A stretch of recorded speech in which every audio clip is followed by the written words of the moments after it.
اور دوسرا حرام خوری اکلہم السحت. سحت کے لفظی معنی تو ہر حرام چیز کے ہیں، لیکن بکثرت اس کا جو استعمال ہوتا ہے وہ رشوت کے لیے ہوتا ہے، کہ رشوت لینا کسی سے، اس کو سحت کہا جاتا ہے. قرآن کریم نے دوسری جگہ فرمایا انہی کے بارے میں کہ سماعون للکذب اکالون للسحت، یہ پیٹ بھر بھر کر حرام کھاتے ہیں، اور اس سے مراد اکثر و بیشتر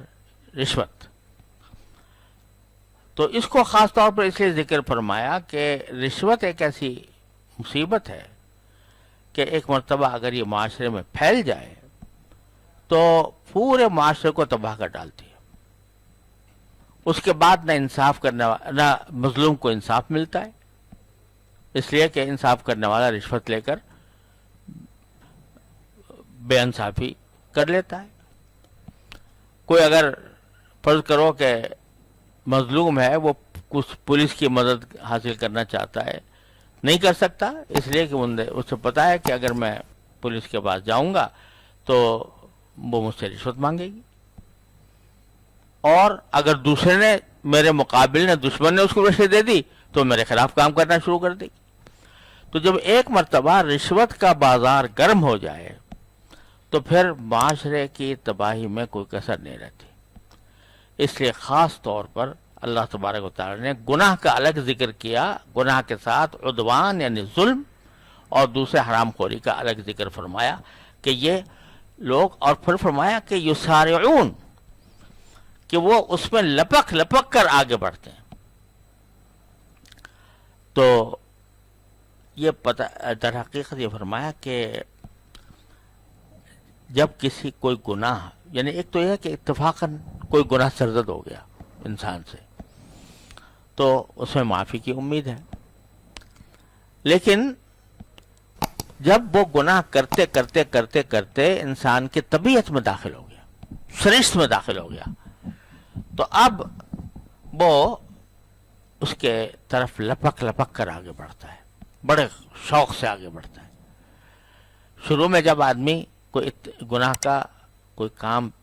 شروع میں ابتدا میں کیا، کرنا کا خیال پیدا ہوا، تو دل میں ہیبت بھی ہوتی ہے، دل میں ایک رکاوٹ بھی ہوتی ہے کہ بھئی یہ گناہ کا کام ہے، میں کروں کہ نہ کروں.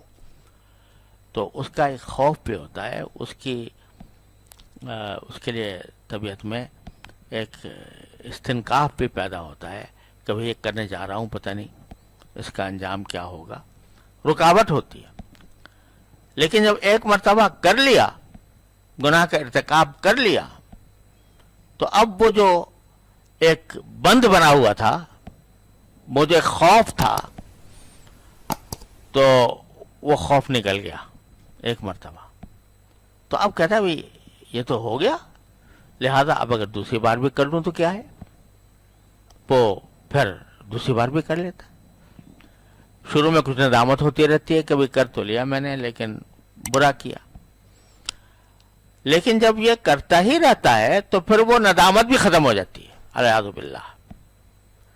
وہ ندامت ختم ہو جاتی ہے، وہ رکاوٹ دور ہو جاتی ہے، تو پھر آگے لپک لپک کر اس کام کو کرتا ہے، شوق سے کرتا ہے، کسی رکاوٹ کے بغیر کرتا ہے. تو جو چیز طبیعت میں داخل ہو کر ایسی بن جائے کہ اس کی برائی ہی مٹ جائے، تو اللہ بچائے وہ انتہا کا مرحلہ ہوتا ہے گناہ کے عادی بن جانے کا. تو وہی مراد ہے یسارعون فی الاسم. دوسری طرف اللہ تبارک و تعالی نے نیک بندوں کے لیے فرمایا یسارعون فی الخیرات، وہ خیرات کی طرف لبک لبک کر آگے بڑھتے ہیں. یعنی اب نیکی ان کے دل میں ایسی طرح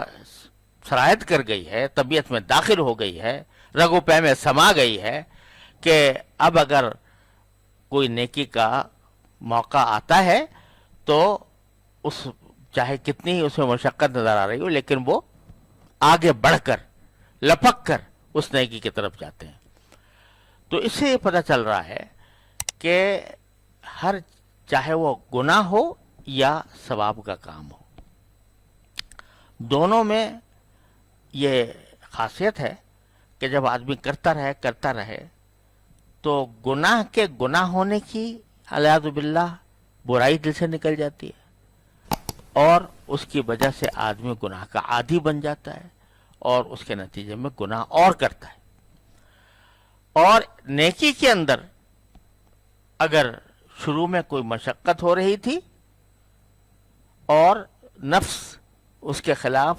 رکاوٹ ڈال رہا تھا،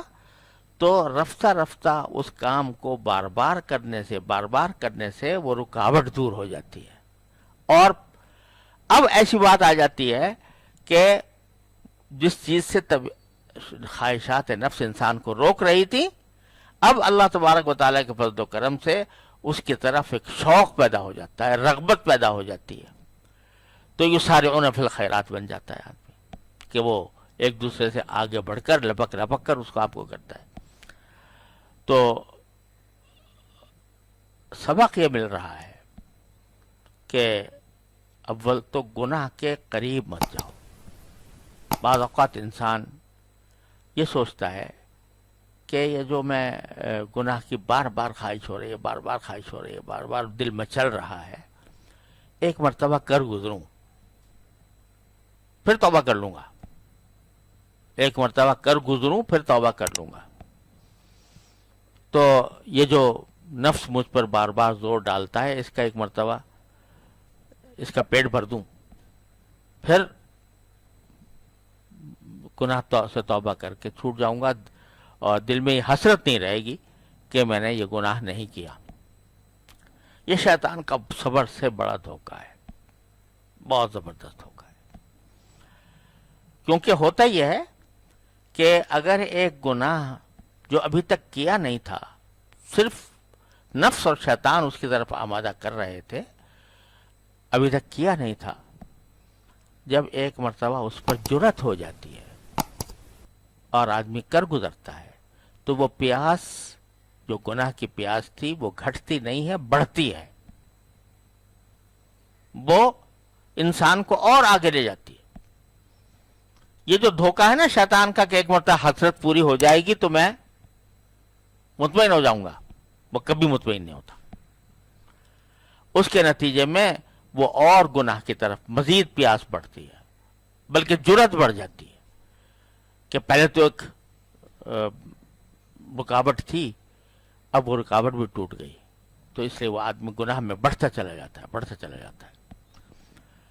تو اس لیے سبق یہ مل رہا ہے کہ کسی گناہ کو اس لیے بھی اختیار نہ کرو کہ ایک مرتبہ حسرت نکل جائے، کیا پتہ اس کے بعد تمہیں توبہ کا موقع ملے کہ نہ ملے، اور کیا پتہ کہ توبہ کا تقاضا بھی دل میں پیدا ہو کہ نہ ہو، برائی کا احساس بھی دل میں پیدا ہو کہ نہ ہو، الیاذ باللہ اسی پر موت آ جائے۔ اور پھر یہ تو ہے ہی دھوکہ کہ ایک مرتبہ گناہ کر کے آدمی مطمئن ہو جائے، ایسا نہیں ہوتا، پیاس بڑھتی ہے، خواہشات مزید آگے کی طرف لے جاتی ہیں، اور اللہ بچائے کرتے کرتے کہیں ایسا نہ ہو جائے کہ یسارعون فی الاسم والعدوان میں داخل ہو جائے۔ اللہ تعالیٰ اس سے ہر مسلمان کو محفوظ رکھے۔ وصلی اللہ تعالیٰ علی خیر خلقہ۔